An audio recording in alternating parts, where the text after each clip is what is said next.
Bom, nós vamos conversar aqui agora sobre um assunto importante.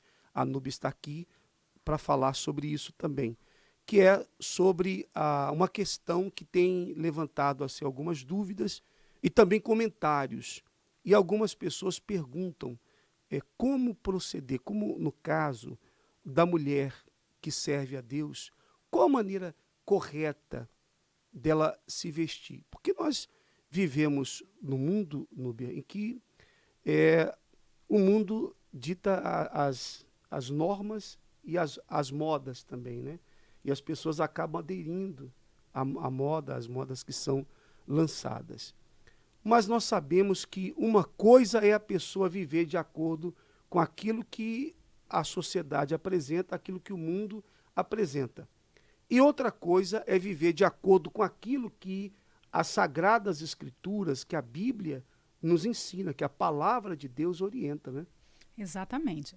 E um fato que você até comentou sobre a moda, a ditadura da moda, essa ditadura se aproveita dessa nossa vaidade feminina, porque o universo feminino ele é composto de uma vaidade tremenda. Não tem uma mulher que não goste de arrumar o cabelo, de arrumar suas unhas, de cuidar da sua pele. Claro, pode ter suas exceções, né? Salvo raríssimas exceções, mas a maioria gosta disso. E não é que seja errado, porque a Bíblia não é um livro de proibições, não é um livro que está ali o tempo todo para tolir você, muito pelo contrário, é um livro de orientação, é como se fosse um manual de orientação para o bom viver. Né? Ensina o comportamento cristão, ensina o que é melhor para as pessoas, o que Deus deixou ali escrito. É como se fosse, às vezes as pessoas pensam assim, isso é capricho, Deus falou isso, mas não tem um porquê. Muito pelo contrário, tudo tem um porquê. Ele apresenta certas normas, certos preceitos, mandamentos, mas que vão nos fazer bem. Quando as pessoas leem as Sagradas Escrituras, você pode observar que ali tem conselhos para tudo. A Bíblia ensina tudo. Né? Ensina desde as coisas mais simples, mais básicas, até as coisas que são até mais complexas para o ser humano, mais difíceis do ser humano compreender. Quando Deus tirou o povo de Israel do Egito, ele deu a esse povo as leis morais e espirituais. Então Deus ensinou esse povo como tinha que ser a sua conduta, como eles tinham que proceder em relação ao seu próximo, como eles deveriam agir. Ele falou acerca da justiça, do tratamento que eles deveriam dar um ao outro, e coisas também que nós consideramos mais básicas, até de higiene Deus falou com o povo de Israel, porque imagine você, milhões de pessoas ali, cerca de talvez 3 milhões de pessoas que saíram do Egito, no deserto, onde não havia absolutamente nada, não havia lugares para que as pessoas pudessem fazer a sua higiene, digamos assim. Né? Não havia, imagina um local onde as pessoas não tinham acesso a farmácias para comprar medicação, não havia, por exemplo, elas não tinham sanitários ali que pudessem usar. Então, quer dizer, Deus se preocupou em orientar nas mínimas coisas para que o povo tivesse saúde, para que as pessoas não sofressem com pestes, com doenças, etc, etc, etc. Então, as orientações das Sagradas Escrituras visam o nosso bem. Essa é a grande realidade. No que diz respeito à aparência da pessoa, a forma que ela vai se vestir.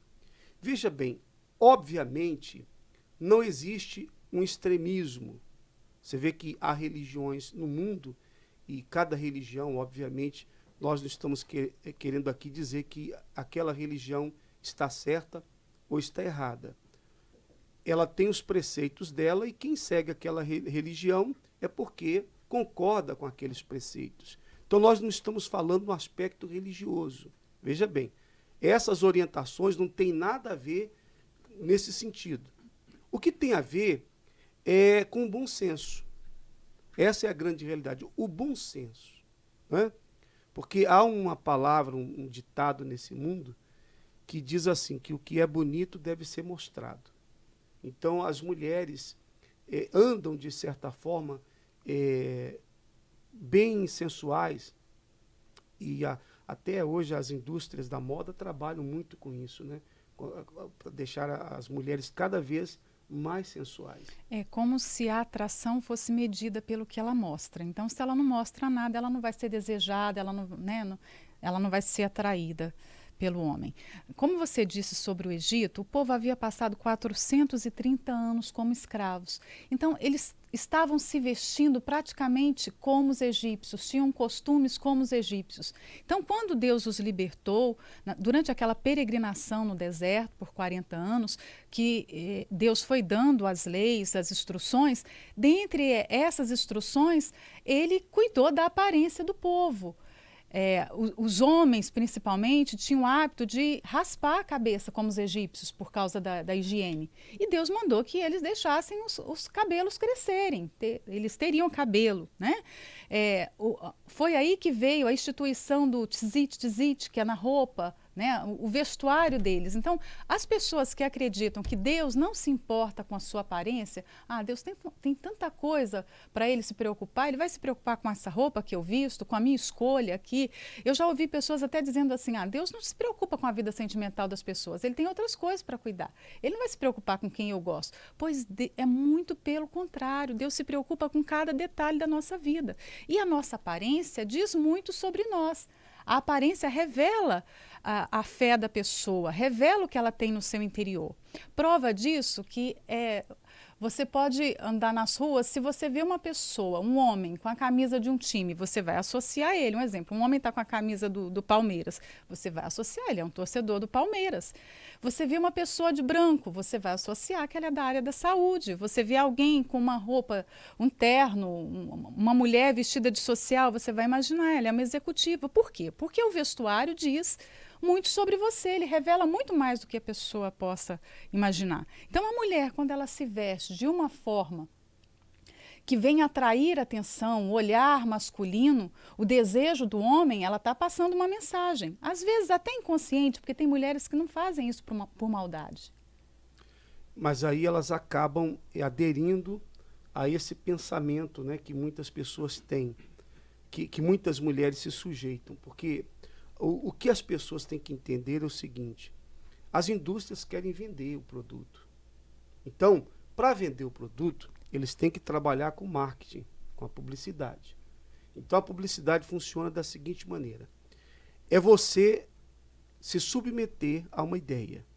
É você comprar aquela ideia, como se fosse algo que você dissesse assim, eu não posso viver sem isso. Eu tenho que ter para mim. Todo mundo tem isso aí. Eu também tenho que ter isso para mim. Então, a ideia é exatamente essa. Você fica fascinado por aquilo ali e você pensa assim, se eu não comprar, se eu não usar, eu vou estar vivendo como um extraterrestre. Eu vou estar indo na contramão do que todos estão fazendo. E isso aí é o que a indústria da moda faz. Porque o que eles querem é vender, logicamente, é o lucro, não é? Mas você tem que analisar se aquilo ali vai ser algo proveitoso para você, né? Há tantas maneiras da mulher, por exemplo, se vestir, ficar elegante e bonita, sem que ela se torne talvez vulgar na sua maneira de vestir, né? Eu me lembro de uma moda que surgiu há algum tempo atrás. Acho que ela já até passou, mas assim, há alguns anos isso era forte, uma tendência forte. As blusas se encurtaram, o tamanho da blusa subiu e o cós da calça baixou. Então, só se encontrava no mercado calça de cós muito baixo e as blusas muito curtas. Era uma forma de forçar a mulher a mostrar a barriga, mostrar o umbigo. Então, as pessoas iam procurar uma calça jeans, uma calça de saja decente, encontrava muita dificuldade. Então, se você não tomar cuidado, e algumas, às vezes, se veste até com uma roupa que não é apropriada, porque usa esse argumento, a gente não encontra uma roupa decente para comprar. Olha, eu quero dizer que você encontra, é um pouco difícil, mas você encontra.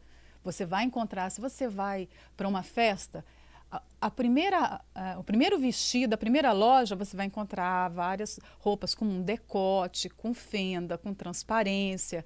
Então, você deve procurar um pouco mais, mas você vai encontrar. Nós vamos fazer o seguinte, no programa de amanhã a gente continua mais acerca desse assunto, tá bom?